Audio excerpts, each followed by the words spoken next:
Et je suis prête à reconnaître le porte-parole de l'opposition officielle pour la métropole, le député de Rosemont. À vous la parole. Merci, Madame la Présidente. Nous sommes presque à la fin du parcours de ce projet de loi numéro 1, projet de loi dont on pourrait dire qu'il n'est pas indispensable, en ce sens que nous avons, depuis quelques années, ajouté un certain nombre d'éléments qui font l'infrastructure du bouclier anticorruption que le Québec s'est donné, de Marteau à l'UPAC, à la Commission Charbonneau, qui a son propre mandat, bien sûr, la loi sur les contrats publics avec le rôle que l'Autorité des marchés financiers joue sur les certificats d'intégrité, d'autorisation pour les entreprises qui ont des contrats publics de toute nature avec l'ensemble des organismes publics. Et donc, cet inspecteur général de Montréal, il vient de la volonté de ceux qui sont à l'épicentre du séisme.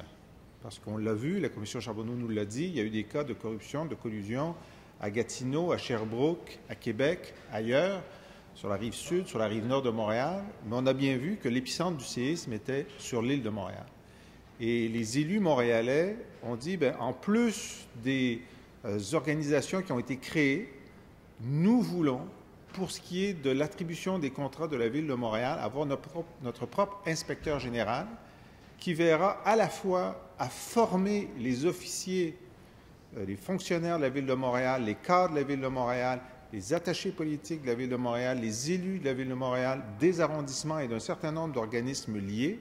On verra faire leur formation pour les processus d'attribution des contrats. On verra avoir l'application des contrats, est-ce que les normes éthiques sont respectées? Et nous allons recevoir toute information devant nous indiquer qu'il y a des accros aux bonnes pratiques ou à la légalité dans l'application, l'attribution et l'application de ces contrats. Et de façon telle que l'inspecteur général de Montréal aura la capacité, s'il voit qu'il y a un problème majeur avec un contrat, il pourra en suspendre l'application immédiatement et ensuite proposer l'annulation du contrat. Évidemment, c'est un pouvoir énorme qu'on confère à cette personne et c'est pourquoi nous avons voulu, dans le projet de loi, tel que nous l'avons négocié avec la Ville de Montréal lors du précédent gouvernement et tel que nous l'avons bonifié avec la législation actuelle, faire en sorte que cette personne ait les compétences nécessaires, donc qu'il soit un juriste, qu'il vienne du milieu des avocats ou du milieu des notaires, qu'il n'ait été l'objet d'aucune sanction au cours des dernières années, qu'il soit entièrement dévolu à cette tâche et qu'il soit nommé pour un mandat de 5 ans. Alors évidemment, au moment où l'inspecteur général pourrait décider de suspendre l'application d'un contrat, il doit avoir une validation politique. Et nous avons fait en sorte que la validation politique, qu'elle soit faite au conseil municipal. C'est-à-dire que si l'inspecteur général a des raisons de croire qu'une décision doit être prise pour suspendre l'application d'un contrat, il fait immédiatement rapport au greffier et au maire de la Ville de Montréal, évidemment à la partie contractante qui fait partie du contrat. Et là, les élus peuvent décider de confirmer ou d'infirmer sa décision. Et là, on a eu un petit débat à savoir, est-ce que cet inspecteur général qui sera nommé aux 2/3 du conseil municipal, donc qui aura nécessairement la confiance de la majorité, mais aussi de la minorité, est-ce que cette décision pourrait être renversée à la majorité simple ou aux 2/3? Et la discussion que nous avons eue tient au fait que ce sera un événement majeur. Ce serait comme si le vérificateur général nous disait quelque chose et que nous décidions le contraire. Hein? Les journalistes en feraient grand état, l'opposition y serait très intéressée, et donc c'est quelque chose qui se ferait dans la lumière du débat démocratique, et la majorité parlementaire au Conseil de Ville de Montréal assumera la décision de confirmer, ce qui sera facile, ou d'infirmer en certains cas une décision de l'inspecteur général.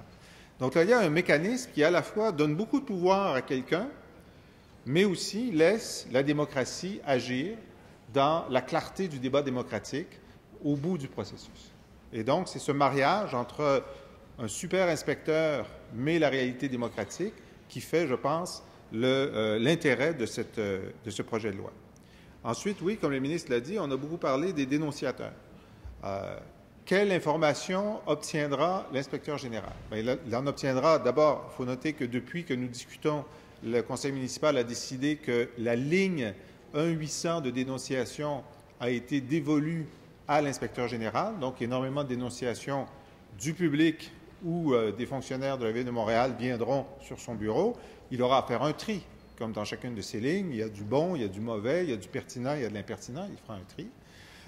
Évidemment, les dispositions de la loi ont été faites de façon telle que les employés de la Ville de Montréal ne sont plus tenus au secret par la loi d'accès à l'information, qui est une loi qui est un peu paradoxale parce que c'est une loi qui vise l'accès à l'information, mais l'essentiel de ces rédactions nous explique dans quelles conditions les organismes peuvent refuser l'accès. Alors, il y a un principe général, c'est l'accès, mais l'ensemble des dispositions disent sauf si, sauf si, sauf si. À partir du moment où la Ville de Montréal dit, bien, nous, on veut que nos fonctionnaires puissent, qui sont couverts par cette loi, sont des organismes publics québécois, on veut que nos fonctionnaires puissent donner de l'information louche s'ils en voient passer. Il a fallu les exempter des dispositions pénales qui auraient pu s'appliquer à eux s'ils avaient donné de l'information contre l'avis de leurs supérieurs, ce qui est toujours le cas. Si les supérieurs veulent donner l'information, il n'y a pas de débat, mais c'est lorsqu'un fonctionnaire ou un secrétaire, un employé voit passer une information louche, décide de l'envoyer à l'inspecteur général, il peut y avoir une conséquence pour son emploi. Alors, comment est-ce qu'on protège le dénonciateur? Dans ce cas-là, on lui dit il n'y aura pas de sanction, parce que d'habitude, il peut y avoir une sanction, c'est-à-dire une amende qui va jusqu'à 1 000 $.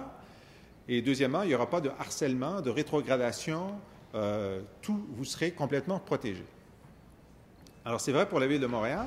Le débat que nous avons eu, c'est que se passe-t-il si des informations au sujet de la Ville de Montréal circulent dans des organismes publics qui ne relèvent pas de la Ville de Montréal? On avait eu dans un cas récemment, celui de l'Agence métropolitaine de transport, où le dénonciateur, c'est-à-dire le président de l'agence, a vu des informations sur son prédécesseur qui n'étaient pas du tout de l'ordre de la compétence de l'AMT. Il s'agissait dans ce cas-là de son prédécesseur qui, à son bureau, s'occupait de financement politique d'un parti politique. Alors, ce n'était pas du tout sur son rôle à lui, mais c'est que dans le cadre de ses fonctions et dans son bureau et avec les services de son bureau, il faisait autre chose qui était louche. Alors, ma prétention, c'est qu'il se peut très bien que dans un hôpital, une commission scolaire, un CLSC, un bureau de député, quelqu'un fasse autre chose que son travail normal qui concerne la Ville et qui est louche. Et donc, le dénonciateur, là, devrait avoir le droit d'en aviser l'inspecteur général. Alors, le ministre me dit non, mais il peut en aviser l'UPAC. S'il en avise l'inspecteur général, il est passible d'une amende. S'il avise l'UPAC, il n'est pas passible d'une amende. Je veux bien, et j'ai bien entendu, et j'espère que si le cas arrive devant un juge un jour, le ministre nous dire tout à l'heure sur cette question, parce qu'il y a réfléchi, que, évidemment, un dénonciateur qui attirerait l'attention ou déposerait un document à l'inspecteur général serait couvert par l'anonymat. Et ça, c'est effectivement bien stipulé dans le projet de loi que l'inspecteur général doit respecter l'anonymat du dénonciateur. C'est une façon de le protéger contre les amendes qui pourraient s'abattre sur lui si la preuve était faite dans son organisme qu'il a enfreint la loi.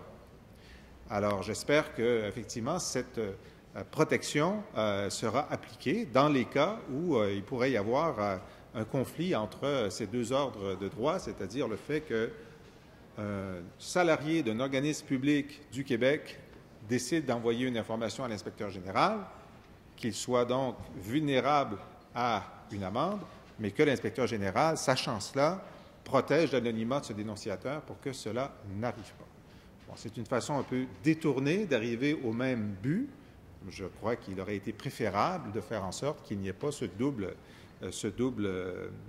régime selon qu'on dénonce à l'UPAC ou selon que l'on dénonce à l'inspecteur général. Quoi qu'il en soit, ce qui est important avec ce projet de loi, et c'est pourquoi nous l'appuyons, c'est que nous avons vu que l'essentiel des recommandations d'origine de la Ville de Montréal ont été reprises, bien sûr, dans notre projet de loi, ont été préservées par le projet de loi du gouvernement actuel, avec, sous la direction du député de Chambly, la commission a travaillé de façon très diligente pour apporter un certain nombre de bonifications.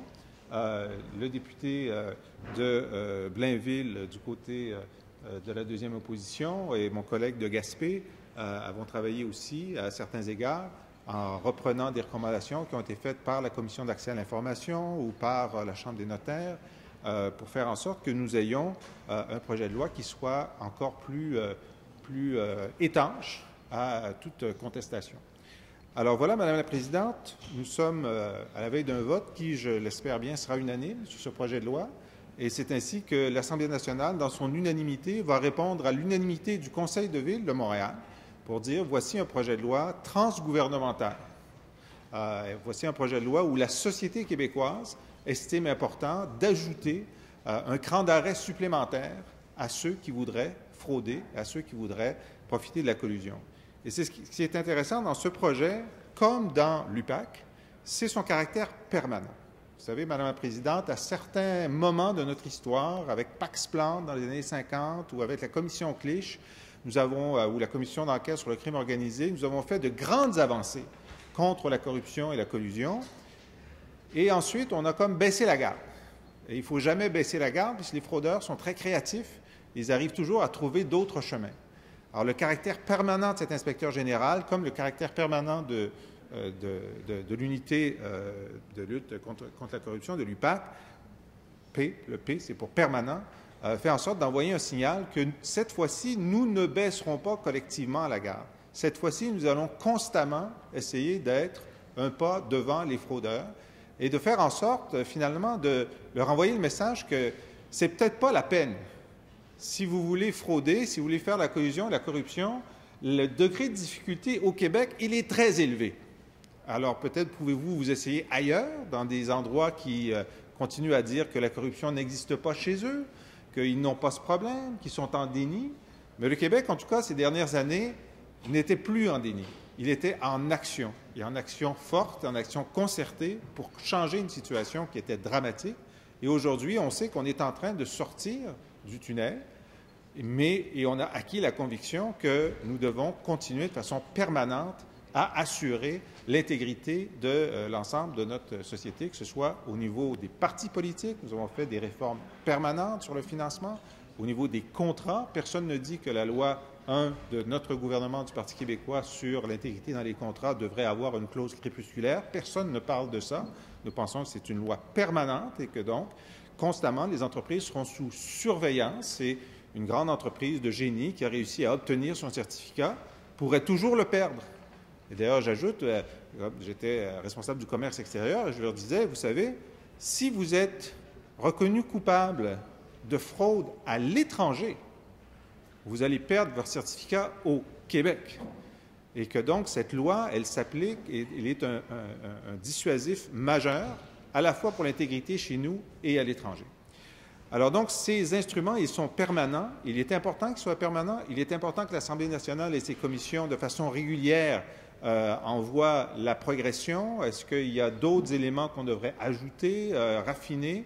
Mais je crois que, collectivement, nous avons, ces dernières années, installé non seulement des pare-chocs, mais des vigies, des instruments de moralisation de la vie politique, et on peut être collectivement assez fiers de ce travail. Merci, Madame la Présidente. Merci beaucoup, Monsieur le député de Rosemont.